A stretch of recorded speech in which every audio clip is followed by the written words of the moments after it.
오늘 우리에게 주신 하나님의 말씀은 신약성경 마가복음 3장 7절부터 19절까지의 말씀입니다. 신약성경 마가복음 3장 7절부터 19절까지의 말씀을 새번역 성경으로 제가 낭독해 드리겠습니다. 예수께서 제자들과 함께 바닷가로 물러가시니 갈릴리에서 많은 사람이 따라왔다. 또한 유대와 예루살렘과 이두메와 요단강 건너편과 그리고 두로와 시돈 근처에서도 많은 사람이 그가 하신 모든 일을 소문으로 듣고 그에게 몰려왔다. 예수께서는 무리가 자기에게 밀려드는 혼잡을 피하시려고 제자들에게 분부하여 작은 배 한 척을 마련하게 하셨다. 그가 많은 사람을 고쳐주셨으므로 온갖 병으로 고통받는 사람들이 누구나 그에게 손을 대려고 밀려들었기 때문이다. 또 악한 귀신들은 예수를 보기만 하면 그 앞에 엎드려서 외쳤다. 당신은 하나님의 아들입니다. 그러면 예수께서는 나를 세상에 드러내지 말아라 하고 그들을 엄하게 꾸짖으셨다. 예수께서 산에 올라가셔서 원하는 사람들을 부르시니 그들이 예수께로 나와왔다. 예수께서 12를 세우시고 그들을 또한 사도라고 이름하셨다. 이것은 예수께서 그들을 자기와 함께 있게 하시고 또 그들을 내보내어서 말씀을 전파하게 하시며 귀신을 쫓아내는 권능을 가지게 하시려는 것이었다. 그들은 베드로라는 이름을 덧붙여 주신 시몬과 천둥의 아들을 뜻하는 보아너게라는 이름을 덧붙여 주신 세베대의 아들들인 야고보와 그의 동생 요한과 안드레와 빌립과 바돌로메와 마테와 도마와 알페오의 아들 야고보와 다데오와 열혈당원 시몬과 예수를 넘겨준 가룟 유다이다. 오늘도 예배에 참여하셔서 하나님의 말씀을 기다리는 여러분 모두에게 우리 주님의 크신 은총이 함께 하시기를 바랍니다. 예. 여러분 예수님의 제자가 몇 명이었죠? 예, 12명이었습니다. 혹시 예수님의 제자 이름을 다 외울 수 있는 분 있습니까? 예수님의 제자 이름을 다 외울 수 있는 분 쉽지 않죠. 예. 이름이 우리와 달라서 어렵기도 하지만 더 근본적인 문제는요, 복음서마다 예수님의 제자 이름이 약간씩 달라요. 그래서 어렵습니다. 어느 복음서에 기준을 두느냐에 따라서 조금씩 달라집니다. 그래서 제가 내리는 결론은 이렇습니다. 예수님의 제자 이름 다 외울 필요 없습니다. 그냥 기억하기 쉬운 몇 사람만 기억하시면 됩니다. 왜냐하면 저는요, 예수님의 12제자가 누구누구인가 하는 것보다 더 중요한 것이 있는데 그건 뭐냐면 예수님의 제자가 왜 12명이었을까 하는 문제이기 때문입니다. 분명히 맨 처음에 예수님은 12명을 제자로 부르셨습니다. 그런데 3년 후에, 그러니까 예수님이 십자가에서 고난당하시고 죽으셨다가 부활하신 다음에 예수님의 제자의 숫자는 11명이 되었습니다. 왜냐하면 예수님을 배반한 유다가 양심의 그 무거운 짐을 해결하지 못하고 자살해버렸기 때문이지요. 자, 그런데 사도행전에 보면 조금 이상한 대목이 나옵니다. 부활하신 예수님께서 나머지 11제자들에게 땅끝까지 복음을 전해라 라는 사명을 주시고 승천하셨습니다. 그런데요, 예수님이 승천하신 뒤에 제자들이 한 첫 번째 일이 무엇인 줄 아십니까? 무엇이었을까요? 제자들이 모여서 회의를 했습니다. 회의. 무슨 회의인가 하면 가룟 유다가 자살해서 제자 한 사람이 12명이었는데 11명으로 줄어들었잖아요. 그래서 그 공석이 된 예수님의 제자 자리, 즉 사도 자리를 한 사람을 뽑아서 채워야 한다는 회의였습니다. 그래서 까다로운 심사 끝에 2사람을 추천받아서요, 아주 민주적이었죠. 2배수의 추천을 받아서 2사람을 놓고 기도를 성도들과 함께 한 후에 투표로서 마띠아라는 사람이 제자로 선출이 되었습니다. 여러분 이 부분 혹시 읽으시면서 뭐 좀 이상하다고 생각해 보신 적은 없으셨습니까? 안 읽어보셨으니까 이상하다고 생각할 기회조차 없을 수도 있었겠죠. 이상합니다. 아니 여러분, 예수님의 제자가 11명이면 어떻고 12명이면 어떻습니까? 그저 땅끝까지 복음을 전하라고 그랬으니까 나가서 열심히 전하면 되지요. 근데 꼭 왜 12명이어야만 했을까요? 왜 한 사람을 굳이 새로운 사람을 선출해서 그 숫자에 끼워 넣어야만 했을까요? 여러분 그런데요, 예수님의 제자는 반드시 12명이어야만 했습니다. 왜냐하면 12이라는 숫자가 지니는 상징성 때문에 그렇습니다. 이게 수수께끼입니다. 구약 성경에서 12라는 숫자, 12이라는 숫자는 이스라엘 12지파를 상징합니다.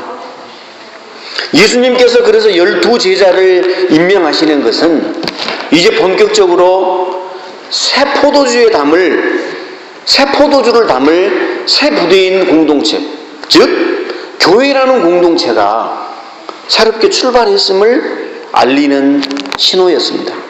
선언이었습니다. 자, 예수님이 12명의 제자를 공식적으로 임명하신 장소가 산이라고 기록되어 있습니다. 임명장을 준 장소가 산이었습니다. 산. 13절입니다. 예수께서 산에 올라가셔서 원하시는 사람들을 부르시니 그들이 예수께로 나아왔다. 예수께서 12를 세우시고 그들을 또한 사도라고 이름하셨다. 자, 제자 임명식 장소가 왜 산이어야 했을까요? 바닷가, 원래 어부 출신도 많았고 예수님이 주로 갈릴리 바닷가를 주로 다니셨으니까 바닷가면 좋지 않겠어요? 사람도 많이 모일 테고. 왜 산이어야 했을까요? 12제자를 임명하는 장소인 산은요, 그 공간적인 의미보다 더 특별한 무게를 가지고 있었습니다. 왜냐하면 그것은 이스라엘 백성들이 애굽에서 노예 생활을 하다가 출애굽한 이후에 맨 처음으로 하나님을 만나고 하나님과 언약을 체결했던 산이 신의 산이었죠. 그 산을 연상시키고 있습니다. 그렇다면 예수님께서는 지금요, 이름 모를 그 산 위에서 새로운 공동체가 출발했다. 구약 시대에 모세와 함께 받았던 그 12지파가 신의 산에서 하나님을 만났다면 이제는 그걸 대체할 새로운 공동체, 새로운 질서가 12제자에 의해서 이 산에서 주어졌다는 것을 알리고 있는 것입니다. 여러분, 흔히 우리들은요, 하나님의 일을 위해서 준비된 사람이라는 표현을 자주 사용합니다. 근데 그 이면에는 하나님이 준비된 사람만 쓰신다는 인식들이 자리 잡고 있습니다. 여러분 정말 그럴까요? 그러나 이런 표현은요, 여러분 주의하셔야 합니다. 전혀 성경적이지 않습니다. 준비된 사람, 하나님은 절대 가리지 않습니다. 오늘 본문에서도 그렇습니다. 제자들을 부르시는 예수님을 봐도 그렇습니다. 예수님은 그냥 지나가다 부르셨습니다. 너 나 따라올래? 제자들은 그 부르심에 그냥 예 그렇게 하겠습니다 하고 따랐을 뿐입니다. 제자들의 구성은 아주 다양했습니다. 예수님의 제자들이 모두가 가난한 민중들이었던 것은 아닌 것 같습니다.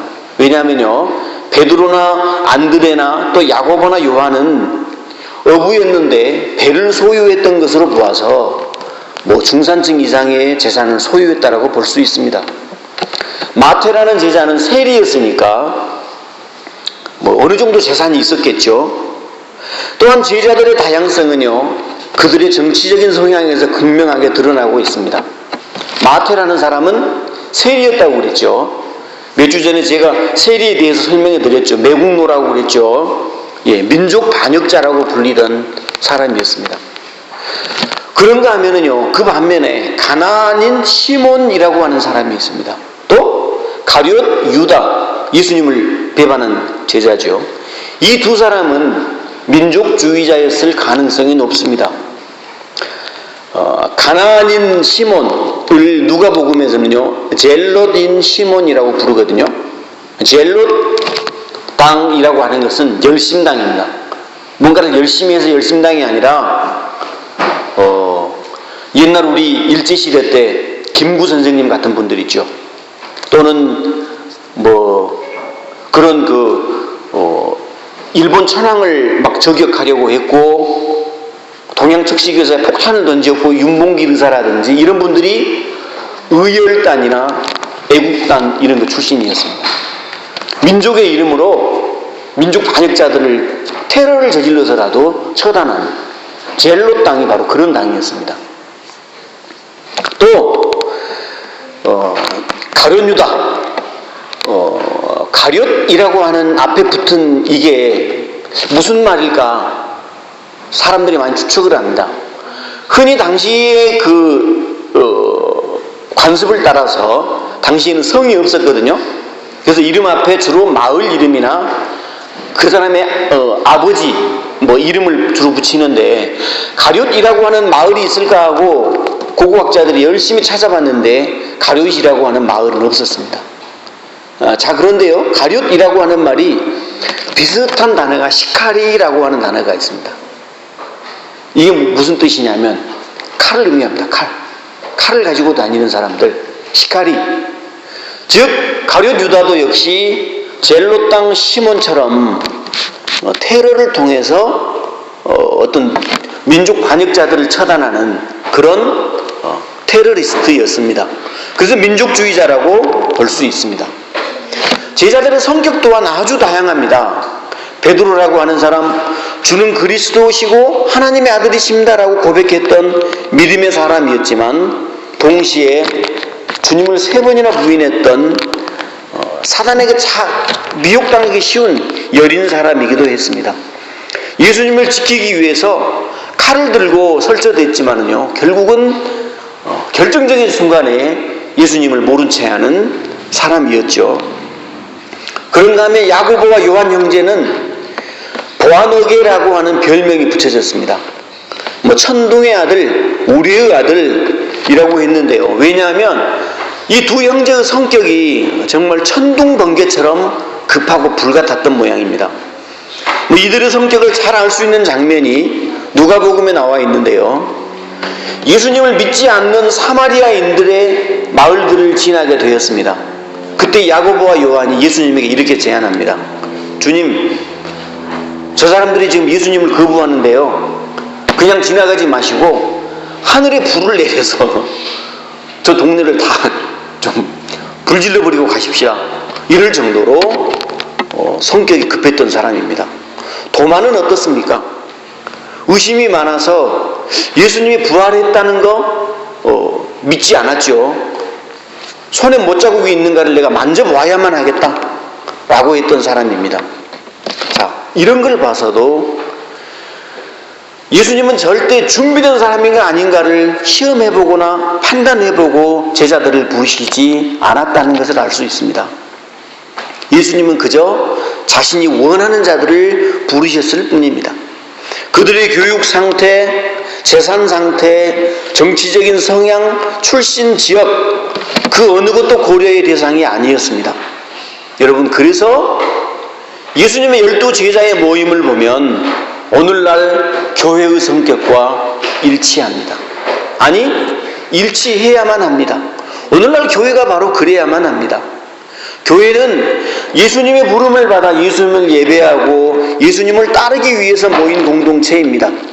그러므로 건강한 교회에는 보수적인 성향을 가진 사람이나 진보적인 성향을 가진 사람들이 모두가 한자리에 어울려 있을 수 있는 공동체가 되어야만 합니다. 가난한 사람, 부유한 사람이 스스럼 없이 어울릴 수 있는 곳, 그것이 교회가 되어야 합니다. 서로 소외되지 않고 화목해야 합니다. 왜냐하면 예수님 때문에 모인 사람들이기 때문입니다.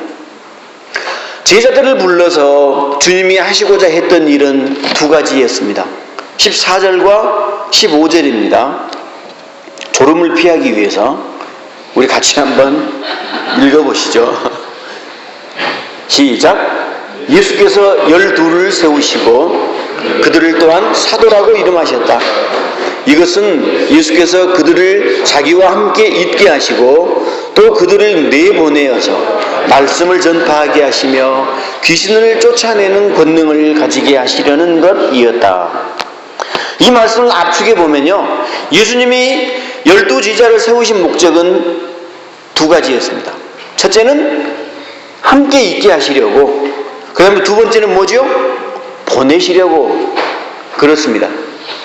수많은 무리 중에서 선택된 12 제자들은요, 이제 예수님과 함께 있어야 하고, 깨우지 마세요.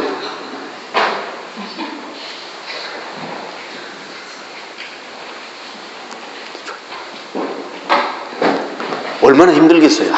깨우지 마세요. 첫째, 예수님과 함께 있어야 하고, 둘째, 뭐 해야 된다고요? 보내어져야 된다는 거죠. 그렇습니다. 자, 예수와 함께 있어야 한다는 것, 무엇을 의미할까요? 어떤 자리에 함께 있어야 한다는 거죠? 여러분, 예수님이 계셨던 자리, 어떤 자리였을까요? 그것은요, 고통당하는 자들과 함께였습니다. 가난한 자들과 함께였습니다. 굶주리는 자들, 저주를 받아서 공동체로부터 버림받은 자들과 함께하는 자리였습니다. 슬픔을 당한 자들, 생존권을 위협받고 있는 자들과 함께하는 그 자리를 의미했습니다. 여러분, 제자들은 그런 자리에 예수님과 그들과 함께 있어야만 했었습니다. 또한 제자는 보내어진 사람들이었습니다. 여러분, 이 제자는요, 예수님 곁에만, 교회 안에만 머무르는 사람들이 아닙니다. 은혜를 받았으면 세상을 향하여 나가야만 합니다. 하나님 나라를 선포하고 귀신의 능력에 사로잡힌 사람들을 해방시키기 위해서 밖으로 나가야만 합니다. 교회는 물론 모여서 함께 예배하고 함께 친교하고 함께 교육받고 함께 봉사를 하기도 합니다. 그러나 교회의 목적은요, 모여서 예배드리는 게 교회의 목적이 아닙니다. 아시겠죠? 근본적인 교회의 목적은 나가야 하는 것입니다. 어디로요? 세상으로 나가야 하는 것. 이것이 바로 교회가 있는 이유입니다. 흩어지는 데 있습니다. 여러분, 그렇다면 예수님의 제자된 우리들은 오늘날 누구와 함께 있어야만 할까요? 오늘 우리는 어떤 자리로 내보내어져야만 합니까? 바로 세월호 참사와 같은 슬픔을 당한 사람들의 자리로 나가야만 합니다. 아직도 12명의 시신이 수습이 되지 않고 있습니다. 2달이 넘었는데도 말이죠. 여러분, 한국에 지금 밀양에서 어떤 일이 벌어지고 있는 줄 아십니까? 산골 마을에서 정말 생존권을 위해서 온몸을 쇠사슬로 묶고 움막 속에서 지내는 70대, 80대 할머니, 할아버지들, 그들의 곁에 누가 있어야만 합니까? 바로 우리들이 있어야 합니다. 예수님의 제자된 우리들이 있어야만 합니다. 큰 건물을 짓고 수만 명의 사람들이 모이게 하고 해서 그것이 예수님이 기뻐하신다고 웃고 뛰는 것이 아니라 바로 그런 자리에 그리스도인이라고 하는 자들이 그들과 함께 쇠사슬로 묶고 함께 있어야만 합니다. 몇 주 전에 브리즈번에서 오랜만에 제가 연극을 하나를 봤습니다.